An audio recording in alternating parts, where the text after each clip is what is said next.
বহুত দিনৰ পৰা আপোনালোকে মোৰ বহুত নিউজ শুনি আছে, বহুত অপপ্ৰচাৰ চলি আছে। যি নিউজ বাজিছে তাৰ 10%ও সঁচা নহয়।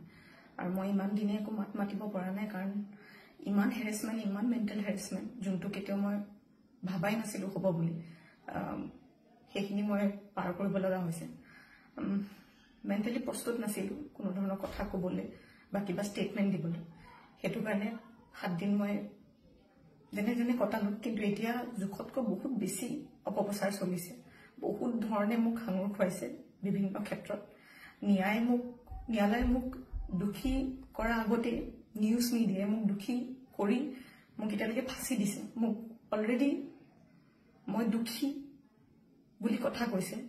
আৰু বহুত ধৰণৰ নিউজ, বিভিন্ন ধৰণৰ নিউজ, য'ত মোৰ কেছটোৱে ট্ৰেডিঙৰ ওপৰত আছিলে, কিন্তু এতিয়া কেছটো অকল মোৰ ওপৰত হৈ গ'ল। আজি ফাইনেলি বহুত দিনৰ পিছত সাহস কৰি মই চাৰেণ্ডাৰ কৰিব ওলাইছোঁ। মই ফুল কোঅপাৰেট কৰিম পুলিচৰ লগত। ইমান দিনে কৰিব পৰা নাছিলোঁ। মই পলাই ক'তো থকা নাই, মই লুকাই আছিলোঁ অকণমান। মই পৰা নাছিলোঁ সহ্য কৰিবলৈ। ইমান সহজ নহয় নিউজ এটা শুনি থকা বা নিউজ এটা কৰি থাকিলে।